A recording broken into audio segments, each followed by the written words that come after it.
हम केके देश के कथा कहने जा रहे हैं, जो केकई के पिता थे।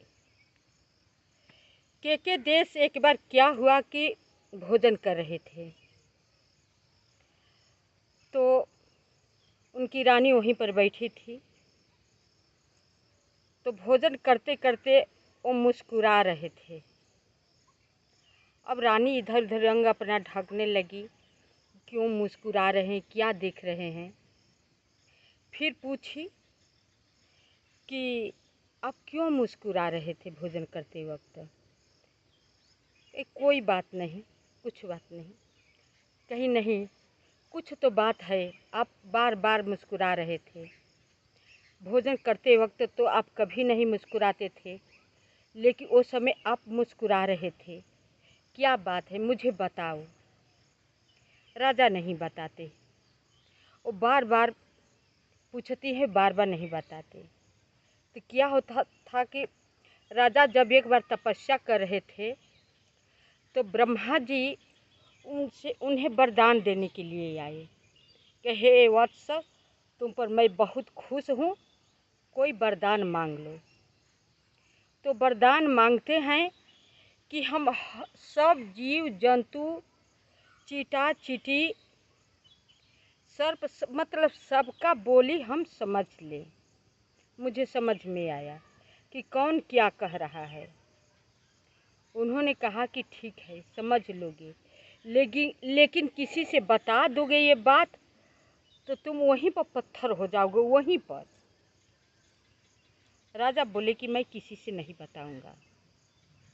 तो ब्रह्मा जी एवं मस्तु कह दिए। तो राजा जब भोजन कर रहे थे, उनके मुस्कुराहट के कारण क्या था कि जब भोजन कर रहे थे तो 5 ग्रास निकालते हैं, गौ को, कुत्ता को, कौवे को, चींटी को निकालते हैं, निकाल कर रखे थे। तो लाल वाली चींटी जो है वो ब्राह्मणी होती है, और काली वाली चींटी जो होती है छोटी बिरादरी की होती है। तो लाल वाली चींटी अपना भोजन ले जाकर अपने स्थान पर रख रही थी खाने के लिए। तो काली वाली चींटी लाल वाली से कह रही थी कि अरे लेकर मेरे लिए भी राजा साहब भोजन निकाले हैं, हमारा भी भोजन ले आओ ना, हम भी अपने यहाँ रख ले, बाद में खाएंगे। कहे चींटी की ओका निकाले तो हैं, क्यों न जाकर ले लेते हो, मुझसे क्यों मांग रही हो, हम अपने लिए ले जा रहे हैं, जो मेरे लिए निकाले हैं ले जा रहे हैं, जाओ तुम्हारे लिए तो भी निकाले हैं, जाकर ले आओ। तो कहते हैं कि नहीं, मैं राजा के चौके पर प्रवेश नहीं करती। तो लाल वाली चींटी बोली कि क्यों नहीं प्रवेश करती। तो तुम ब्राह्मणी हो ना, इसीलिए तुम हर जगह जा सकती हो, मैं छोटी बिरादरी की हूँ तो हम चौके में नहीं जा सकती, राजा का भोजन अशुद्ध हो जाएगा। इसी बात पर राजा साहब हंस रहे थे, यही बात सुनकर, लेकिन बताना था तो नहीं किसी को, इसलिए रानी को बार बार पूछने पर वो नहीं बता रहे थे। अब रानी कोप भवन में जाकर गिर गई कि जब तक से आप बात नहीं बताएंगे तब तक से मैं अन्न ग्रहण नहीं करूंगी। राजा बहुत चिंतित हुए। अंत में राजा साहब बताए कि तुम बात ही जानना चाहती हो तो ठीक है, मैं बता दूंगा, लेकिन जहाँ बताऊंगा वहीं पर मैं पत्थर हो जाऊंगा। तो बोली कि पत्थर हो जाओ चाहे कुछ भी हो जाए, मुझे बात जाननी है। उसका भी परवाह नहीं करी। अब राजा साहब परेशान हो गए। तो सोचे राजा कि जब पत्थर ही मुझे होना है तो हम कहीं ऐसी जगह पर हों कि ताकि मुझे गंगा का तीरे हो कि कोई स्नान करे तो किसी न किसी तरह से मेरे ऊपर गंगा का जल पड़ता रहे। कहे ठीक है, चलो। राजा साज सजाए, रानी के साथ सजाया गया, सब मंत्री गण सब लोग चले गंगा का किनारे। वहाँ पर शिविर सब पड़ गया। अब राजा घोड़े से उतरे, अपना गंगा के तीरे देख रहे थे घूम घूम करके।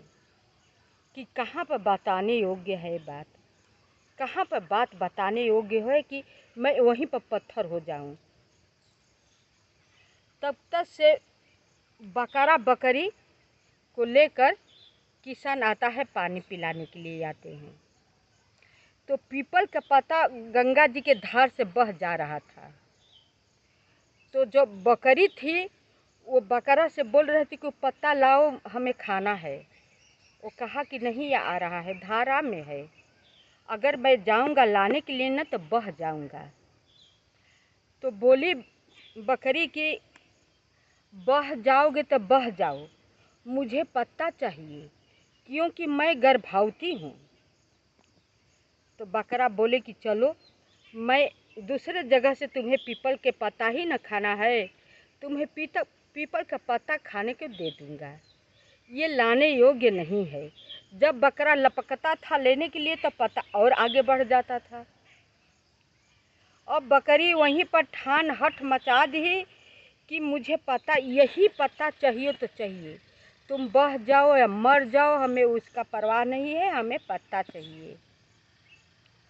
अब बकरा क्या किया, वहीं पर बकरी को उलाट उलाट कर मारने लगा।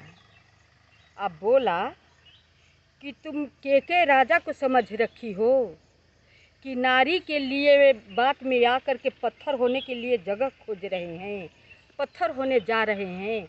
इतने अच्छे राजा, उसकी रानी हट कर बैठी है कि हमें बात जाननी है, जो कि बता दिए हैं कि मैं बताऊंगा तो पत्थर हो जाऊंगा, लेकिन उसको कहना है कि पत्थर हो जाओ या मर जाओ, मुझे बात जाननी है।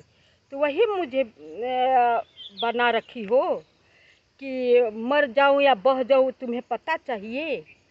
लगा कह करके उलाट उलाट कर बकरी को मारने। बकरा ये बात भी राजा साहब सुन लिए।